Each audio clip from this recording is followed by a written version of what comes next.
Assalamualaikum warahmatullahi wabarakatuh. Kami dari kelompok 3, program studi farmasi 2019, kelas reguler A. Di sini kami beranggotakan saya sendiri, Sinta Selvia, dengan NIM I10219121 dengan rekan saya, Anissa, dengan NIM I10219117. Di sini kami akan membahas tentang materi cemaran mikroba dan aflatoksin. Yang pertama, saya akan membahas apa pengertian dari cemaran mikroba. Cemaran mikroba merupakan suatu cemaran yang terdapat dalam suatu makanan atau sediaan yang berasal dari mikroba. Jadi, cemaran ini dapat merugikan serta membahayakan bagi kesehatan manusia. Tujuan dilakukannya pemeriksaan dari cemaran mikroba ini yaitu untuk menjamin suatu bahan pangan tidak boleh mengandung suatu mikroba patogen maupun mikroba non-patogen dalam jumlah yang sudah melebihi batas yang disyaratkan. Metode yang digunakan untuk pemeriksaan cemaran mikroba yang pertama ada angka kapang dan kamir. Jadi, angka kapang dan kamir ini merupakan jumlah koloni kapang dan kamir yang tumbuh dari cuplikan yang diinokulasikan pada media yang sesuai setelah masa inkubasi yaitu 3-5 hari pada suhu 20-25 derajat Celcius. Tujuan dari pemeriksaan angka kapang dan kamir ini yaitu untuk menjamin suatu sediaan tidak boleh mengandung fungi yang melebihi batas yang telah ditentukan. Karena hal itu dapat mempengaruhi stabilitas sediaan dan menimbulkan aflatoksin yang berbahaya bagi kesehatan tubuh manusia. Prinsip dari pemeriksaan angka kapang dan kamir ini, yang pertama, pertumbuhan koloni kapang dan kamir dari cuplikan diinokulasikan pada media yang sesuai, kemudian diinkubasi pada suhu 20-25 derajat Celcius. Setelah diinkubasi, diamati media dari hari ketiga hingga hari kelima. Media yang digunakan dalam pemeriksaan angka kapang dan kamir ini dapat digunakan sel barut dextrose agar (SDA) atau potato dextrose agar. Kemudian, setelah diinkubasi, dihitung koloni yang tumbuh pada media dengan koloni kontar. Setelah dihitung dengan koloni kontar, jumlah koloni kapang dan kamir dinyatakan dalam koloni per mili. Rumus yang digunakan untuk perhitungan total cemaran mikroba dan kapang kamir yaitu angka kapang kamir sama dengan C dibagi 1 dikali N1 ditambah 0,1 dikali N2 dikali T, di mana C itu menunjukkan jumlah koloni yang tumbuh pada tiap-tiap petri, kemudian N1 menunjukkan jumlah petri dari pengenceran pertama yang dihitung, kemudian N2 menunjukkan jumlah petri dari pengenceran kedua, dan D menunjukkan pengenceran pertama yang dihitung. Kedua, ada uji angka lempeng total. Menurut WHO pada tahun 2011, angka lempeng total atau yang disebut juga dengan angka lempeng heterotropik merupakan suatu indikator keberadaan mikroba heterotropik termasuk pada bakteri dan kapang yang tidak tahan terhadap proses disinfektan seperti pada bakteri coliform. Mikroba resistensi disinfektan seperti pembentuk spora atau pada mikroba yang tahan dan berkembang cepat pada media air olahan tanpa residu disinfektan. Meski telah mengalami proses desinfeksi yang berbeda, umum bagi mikroba untuk tumbuh selama proses perlakuan atau treatment dan distribusi dengan konsentrasi yang berkisar pada 104-105 sel per mili. Nilai angka lempeng total bervariasi, tergantung pada faktor yang mempengaruhinya, seperti kualitas sumber air, jenis perlakuan, konsentrasi residu desinfektan, lokasi sampling, suhu air mentah, waktu pengujian, serta uji metode yang meliputi suhu dan waktu inkubasi. Metode kuantitatif yang digunakan untuk mengetahui jumlah cemaran mikroba pada sampel umumnya yaitu dikenal dengan angka lepeng total. Lebih tepatnya, uji angka lepeng total aerob mesofil atau anaerob mesofil, di mana uji ini menggunakan media padat. Dengan hasil akhir, jumlah koloni dapat diamati secara visual berupa angka koloni per miligram atau koloni per 100 mili.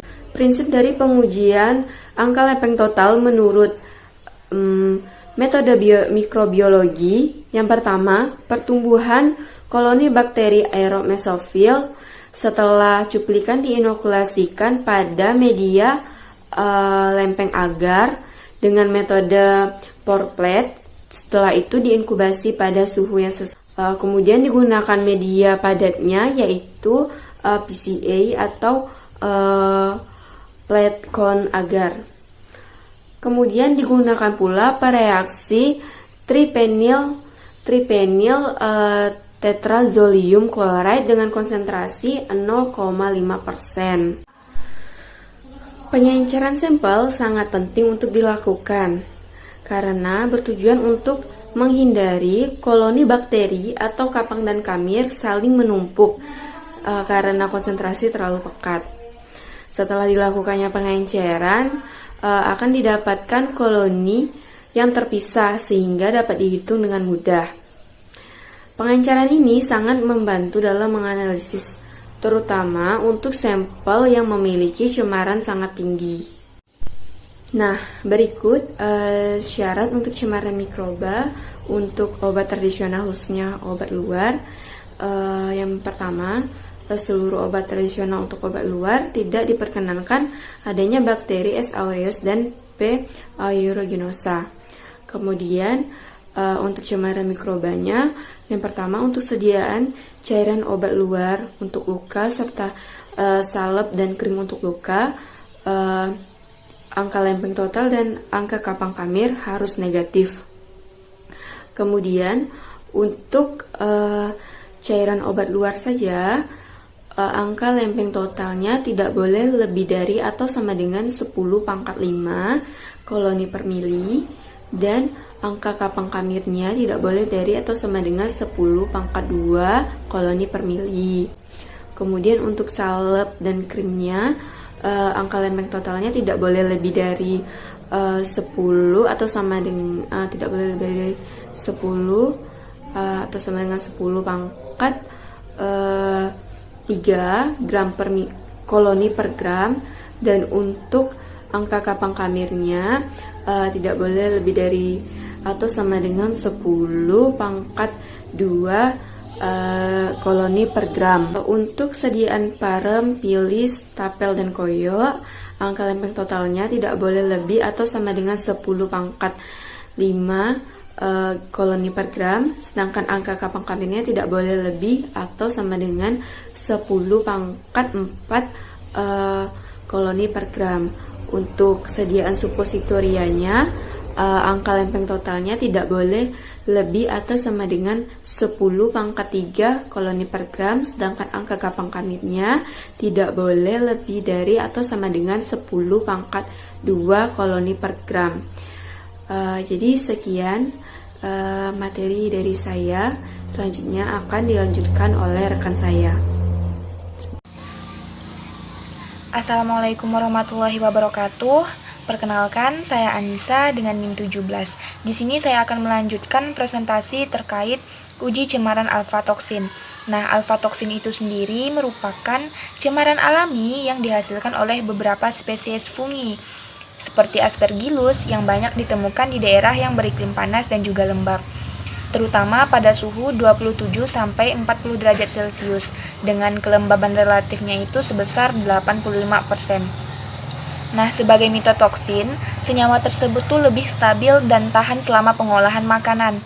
Spesies Aspergillus ini yang paling banyak ditemukan adalah Aspergillus flavus yang memproduksi alfa-toksin B dan juga A. Parasit tikus yang menghasilkan alfa-toksin B dan G. Sementara itu, alfa-toksin M1 dan M2 merupakan metabolit hasil hidroksilasi alfa-toksin B1 dan B2 oleh sitokrom P450 1A2 pada manusia ataupun hewan yang mengkonsumsi makanan yang tercemar alfa-toksin. Nah, alfa-toksin M ini sendiri biasanya itu dijumpai di dalam air susu dan juga urin. Untuk struktur kimia dari alfa-toksin itu sendiri bisa dilihat pada gambar. Selanjutnya ada tujuannya dilakukan uji kadar alfa-toksin.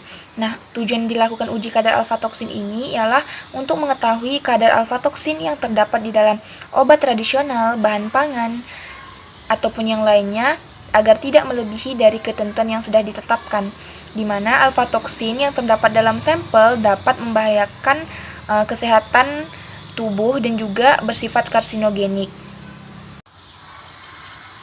Selanjutnya ada metode uji kadar alfa-toksin. Yang pertama dengan menggunakan kromatografi lapis tipis densitometri atau dikenal dengan nama KLT densitometri.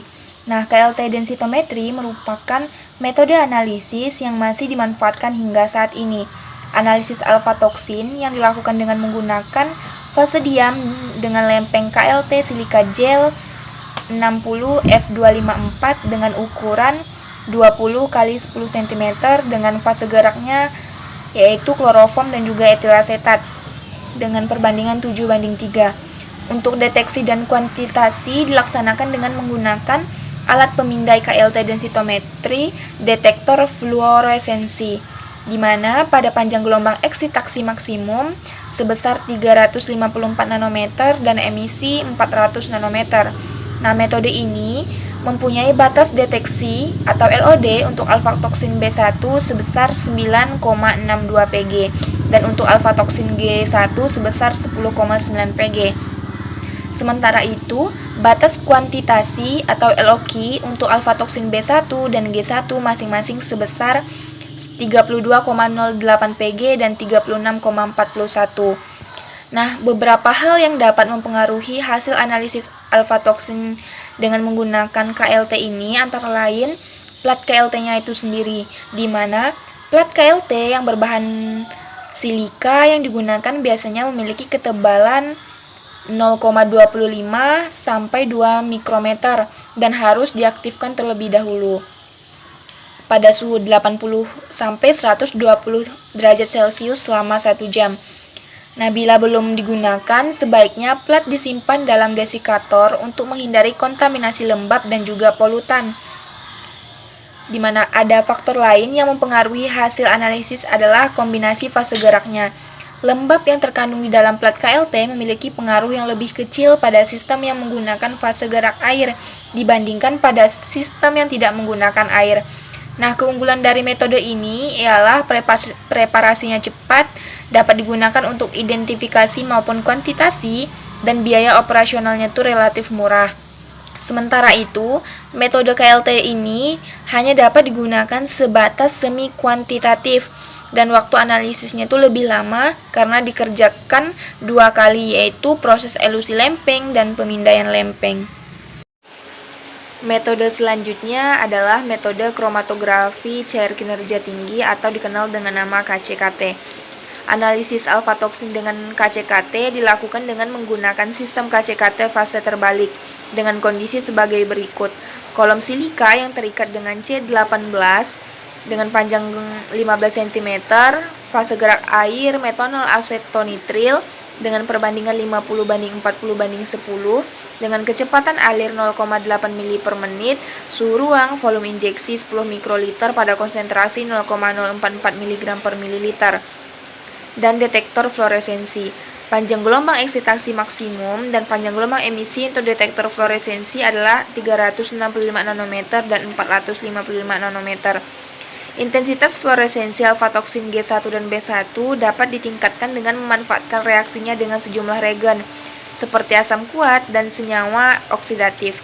Salah satu yang telah banyak digunakan adalah derivatisasi postkolum dengan bromin yang diperoleh secara elektrokimia. Bromin bebas diperoleh dari KBr yang ditambahkan dalam fase gerak. Jumlah bromin yang dihasilkan dapat dikendalikan dengan mengalirkan arus. Metode ini menggunakan kolom silika dengan LUNA, air yang mengandung 216 mg KBr dan 159,1 mikroliter HNO3, dan B. metanol dengan perbandingan 55:45, kecepatan alir 1,0 ml per menit, arus 100 mikroampere, suhu 40 derajat Celcius, dan detektor fluoresensi pada panjang gelombang eksitasi 360 nanometer dan emisi 425 nanometer. Waktu elusi dapat dipersingkat dengan menggunakan kolom yang lebih pendek dengan ukuran partikel yang lebih kecil, karena partikel dengan ukuran yang lebih kecil dapat meningkatkan efisiensi pemisahan sampel, meningkatkan efisiensi transfer massa, serta meningkatkan plat teoritis. Dengan menggunakan metode ini, alfa-toksin terelusi dengan urutan alfa-toksin G2, G1, B2, dan terakhir B1. Untuk metode uji kadar alfa-toksin yang ketiga ada metode ELISA, di mana metode ELISA memiliki sensitivitas yang lebih tinggi dibandingkan dengan metode KCKT untuk menganalisis alfa-toksin dalam kacang pistachio. Akan tetapi, metode KCKT menunjukkan sensitivitas dan spesifisitas yang lebih tinggi dibandingkan dengan metode ELISA untuk menganalisis alfa-toksin dalam beberapa sampel lainnya. Dalam hal ini, HPLC memiliki kemampuan spesifik untuk membedakan jenis-jenis alfa-toksin yang dianalisis, sementara ELISA hanya dapat mendeteksi alfa-toksin total.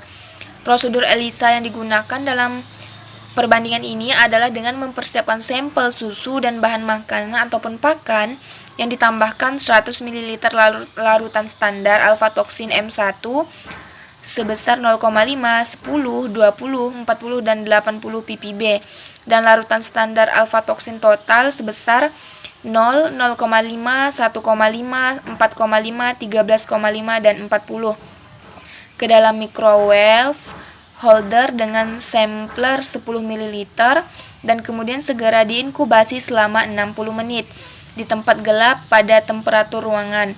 Sementara itu, untuk metode KCKT, sampel dilawatkan melalui sebuah kolom imunoafinitas dengan kecepatan alir 1 tetes per detik.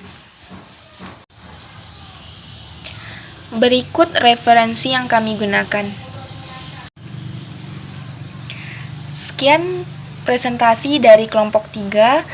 Akhir kata, wassalamualaikum warahmatullahi wabarakatuh.